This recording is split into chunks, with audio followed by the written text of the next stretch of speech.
Tao po. Kayo po ba si Kuya Mon, yung kumpare ni Kuya Tornok?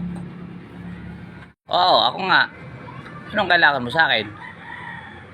Kasi po, mangungutang lang po sana ako sa inyo ng pangbili lang po kahit 1 kilong bigas. Kasi po, ang sabi sa akin ng Kuya Tornok ko, pag nagipit lang daw po ako, lumapit po ako sa inyo dahil kayo daw po yung kumpare niyang malapit sa kanya na pwede ko lang pong maasahan.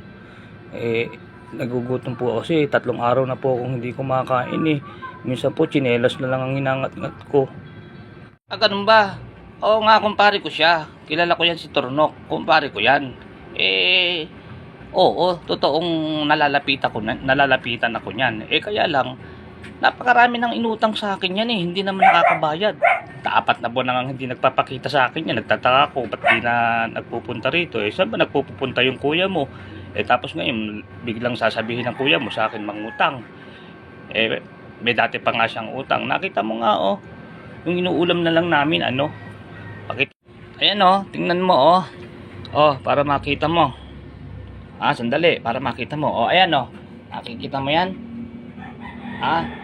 Isang hotdog yan, hinati ko sa 4 kasi maghahati-hati kami. Ako, tsaka asawa ko, tsaka 2 kong anak. Tapos ngayon, bigla kang lalapit sa akin ng ganyan. Hindi naman ako laging nakakaluwag. Kaya nagtitipid rin ako. Sabihin mo sa kuya mo, magbanat-banat din ang buto, hindi laging nakalapit sa akin. Nagsasawa na ako ng kakapahiram sa kanya. Laging gano'n na lang. Paano naman ako? Paano naman? Nakita mo nga ang pamilya ko. Tamo inuulam namin. Ayan yung nakita mo yung 4 na pirasong hotdog na yan. Pagkakasyahin lang namin yan. Mamayang gabi na lang kami kakain. Hindi na nga kami nag-almusal. Isang hotdog lang yan. Hinati ko sa 4 para magkasya sa amin. Tapos ura-urada. Bigla kang uutang. Ano ba ako? Namumulot ba ako ng pera? Ganun po ba?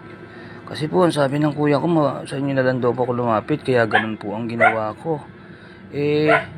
Pasensya na po kayo pala. Sige po pala, sa susunod na lang. Sasabihin ko na lang sa kanya, yung sitwasyon nyo na parang medyo na bubugnot na kayo. Pasensya na po kayo sa kuya ko. Sige, sasabihin ko po. Sige, mabuti pa nga. Ganun ang gawin mo. Puro kayo, lapit. Kala nyo pupuntahan nyo araw-araw merong pera. Nasan ba kuya mo ngayon? Saan ba siya nakatira ngayon? Ba't puro ako na lang yung inaano niya? Saka ano bang trabaho niya? Ba't lagi siyang nagigipit at lalapit-lapit na naman sa akin? Ngayon po kasi wala po siyang trabaho ngayon. Pero ang dati pong trabaho niya nung nakaraang buwan po, yung manganganal po. Ano po yun? Yung gumagawa pa nung yung pag nagwa-widening po, yung kakabit po sila ng malaking tubo sa gilid ng kalsada. Kaya tinawag po siyang manganganal. Ngayon po iba na po ang tawag sa kanya binansagan po siya ng mangangatay. Kasi po yung huling nakatrabaho niya po, hinihiraman niya ng pambili lang po ng 1 kilong bigas dahil nagugutom nga po ako. Pumunta ako roon para may mahiraman.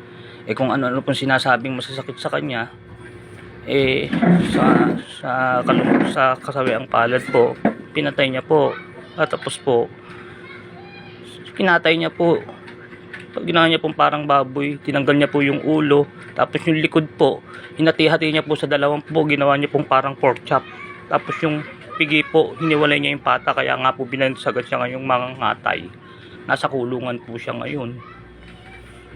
Kaya, sige po, pasensya na po kayo. Babalik na lang po ako o kaya baka hindi na po ako lumapit sa inyo kasi po nagigipit din po pala kayo. Pasensya na po kayo Ganun ba?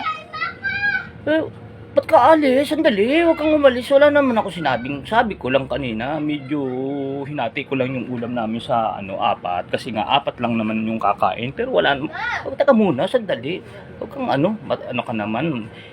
Huwag ka eto nga pala, ipadala mo sa, eto pera, eto, may pera ako rito eto, yan 100. Bumalik ka rito bukas, mag-GCash ako kahit 500 o kahit araw-arawin mo pumunta ka rito. Walang problema. Tsaka ito dalhin mo na rin to. Ang buong hotdog talaga to. Hindi talagang merong hotdog dito. Kaya lang nagtitipid sana kami. Pero kung kailangan mo. Kasi close kami ng kuya mo. Best friend kami nun. Buddy ko yun. Bigyan mo sa kanya to Sabihin mo, pasensya na kamo siya at may kasunod pa yan ito na. Kunin mo na Kunin mo na. At ito pa. samahan mo ng pancham. Iinumin ko sana at nauuhaw. Sama mo sa kanya para mabusog pa, matanggal din ang uhaw niya, ha? At saka sabihin mo, kumusta siya? Huwag ka mo siyang malulungkot at kumparing dikit ko yun. Sangga kami nun talaga. At saka mabait sa akin yun, mabait niya, ha? Sige, huwag ka, ikaw aalis ka agad eh. Di pa naman tayo tapos mag-usap eh.